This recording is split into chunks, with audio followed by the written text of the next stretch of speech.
वाणिज्यिक बैंकों के कार्य एवं प्रकार के बारे में हमने पिछली बार डिस्कस किया था। अब लेते हैं हम कि भारत में जो वाणिज्यिक बैंक हैं उनके सामने कौन सी समस्याएं हैं जिनकी वजह से वो अपना इतना अच्छा प्रभाव नहीं दिखा पा रहे हैं और आज उनके अस्तित्व का ही प्रश्न खड़ा हो रहा है।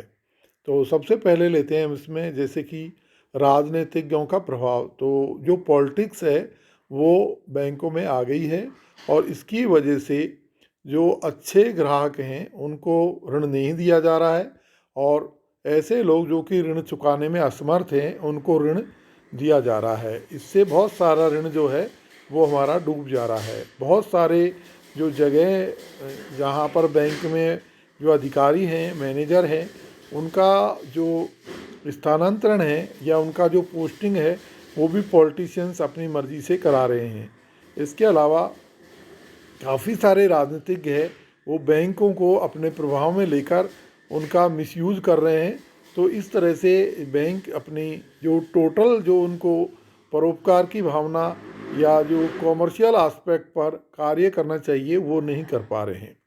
दूसरा है हानि में वृद्धि। तो पिछले दिनों हम देख रहे हैं कि बैंकों के लॉसेज में बहुत सारी वृद्धि होती जा रही है। तो ये जब हम पिछले बारों के अध्ययन करते हैं तो हम देखते हैं कि ये लॉस काफ़ी समय से चले आ रहे हैं और उसका मुख्य कारण है कि हमारे बैंकों के ऋण में डूबत ज़्यादा होना या जो हमारे बैंक जो कर्मचारी है या अधिकारी हैं वो इस प्रकार के ऋण दे रहे हैं जो कि वापस वसूल नहीं हो पा रहे हैं और बैंकों के जो खर्चे हैं वो दिनों दिन बढ़ते जा रहे हैं। और जो मेन खास बात जो है कि जो बैंक ग्राहकों को जो हम इंटरेस्ट देते हैं और जो ऋण के बदले में जो इंटरेस्ट लेते हैं उसमें बहुत ज़्यादा डिफरेंस नहीं है। इस वजह से हमारे सामने बैंकों की एक हानि की जो समस्या है वो बड़ी तेज़ी से आ रही है। नौकरशाही का प्रभुत्व। तो जैसे सरकार में जिस तरह से नौकरशाही, लाल फीताशाही का बहुत जो है ब्यूरोक्रेसी का बहुत ज़्यादा हस्तक्षेप बढ़ता है जिससे कि काम समय पर नहीं होता है और जो कोई भी कार्य है उसकी लागत बढ़ जाती है। दूसरे जो हमारे जो ऋण लेने वाले हैं या जो पैसा जमा कराने वाले हैं उनको बहुत ही जो है मिसबिहेव होता है। इस कारण भी बैंकों का जो है वो धीरे धीरे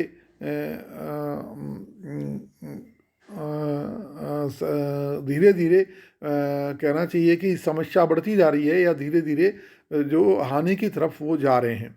भ्रष्टाचार को बढ़ावा। जैसे कि मैंने पहले आपको बताया, राजनीतिकों के प्रभाव और जो ऑफिसर्स है उनका डिले किया जाना और उनका जो है ऋण सैंक्शन में और लोन बंटवारे में येन केन प्रकार ने अपने लोगों को देना, भाई भतीजावाद को बढ़ावा देना या जो है जो किसी भी प्रकार की लालच के द्वारा जो है ऋण सैंक्शन करना एक तरह से बैंक को लुटाने जैसा है।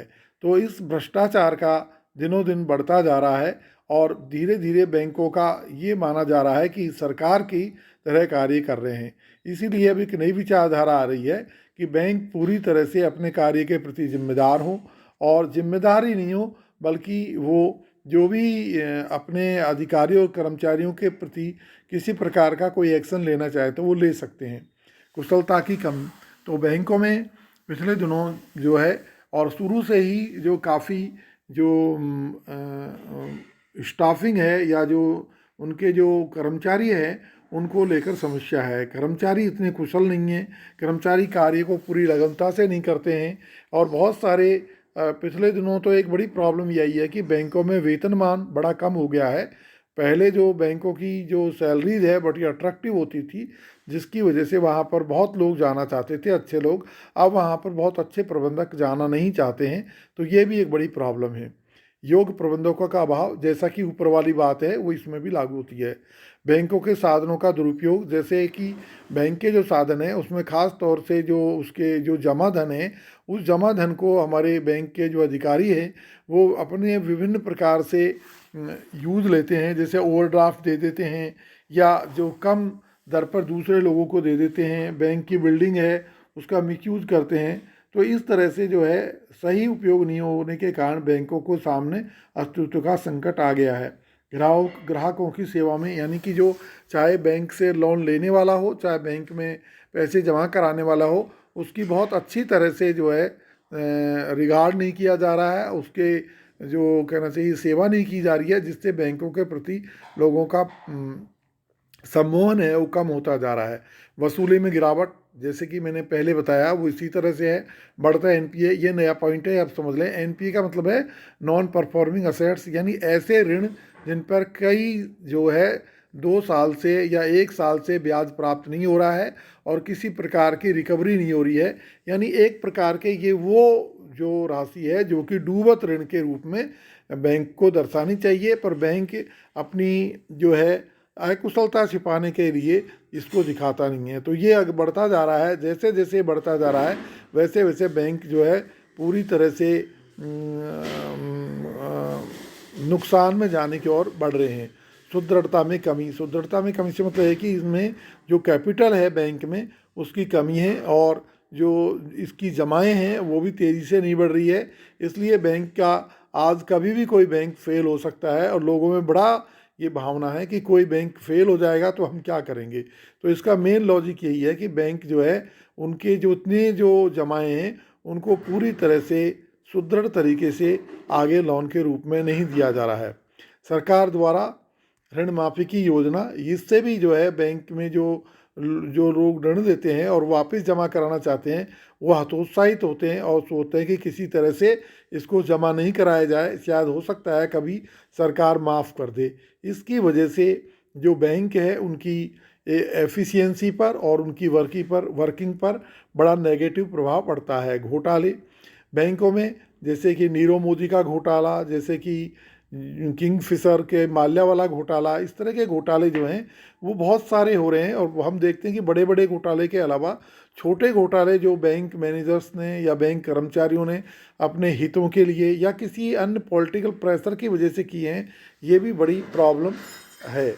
बढ़ती हुई स्फीति, तो स्फीति से मतलब है कि जो इन्फ्लेशन है, जो इन्फ्लेशन बढ़ रहा है, बढ़ते इन्फ्लेशन की वजह से भी जो है वो बैंकों को समस्या आ रही है, क्योंकि लोग यहाँ पर पैसा जमा कराते हैं और वही पैसा अगले साल कम कीमत का हो जाता है। तो इस वजह से बैंकों में पैसा जो जमा कराने की जो प्रवृत्ति है वो धीरे धीरे कम होती जा रही है। जनता का अविश्वास, पिछले दिनों कई बैंक जो है फेल हो गए हैं और कई बैंकों में घोटाले हुए हैं, इसलिए जनता का जो है वो बैंकों में विश्वास कुछ कम हुआ है। या जो लोन माफ़ी की बात है उससे भी जनता का विश्वास जो है बैंकों में कम हुआ है। इससे लोग बैंकों से कम लोन लेना चाहते हैं, साथ ही साथ अपनी जो बहुत महत्वपूर्ण जमाएं हैं उनमें नहीं कराना चाहते हैं। ऑनलाइन बैंकिंग का बढ़ती असुरक्षा, पिछले दिनों हम देख रहे हैं कि बैंक में दिनों दिन ये ऑनलाइन घोटाले हो रहे हैं। और ऑनलाइन घोटाला उन्हीं के साथ होगा जिनका पैसा बैंक में है। तो बैंक में जो पैसा है वो अब सेफ़ नहीं है। हमारे जो ये ऑनलाइन के जो ठग हैं वो किसी न किसी प्रकार से इसमें सेंध लगाकर हमारे पैसे को हड़पे जा रहे हैं, और इस मामले में हमारे जो बैंकिंग है उसका कोई बहुत ज़्यादा अच्छा रेस्पॉन्स नहीं है, नहीं सरकार का रेस्पॉन्स है। सरकार, बैंक कहती है हमारे पास अगर इस तरह की स्थिति होती है तो हमारे पास किसी प्रकार की पावर नहीं है। दूसरा, पुलिस कहती है या ये जो जांच अधिकारी कहते हैं कि भाई हमारे पास में जो इस तरह के कोई वो नहीं है कि हम इनका पता लगाकर इनको सज़ा दिला सकें।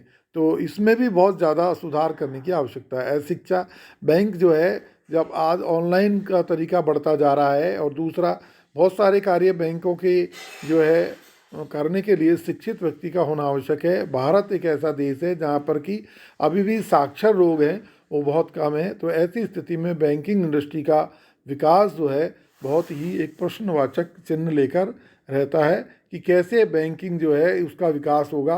तो इन समस्याओं की वजह से हम भारत में बैंकिंग जो व्यवस्था है या बैंकिंग इंडस्ट्री है उसका ज़्यादा विकास नहीं हो पाया है। अगली बार हम लेंगे सफलता के लिए आवश्यक सुझाव। ओके।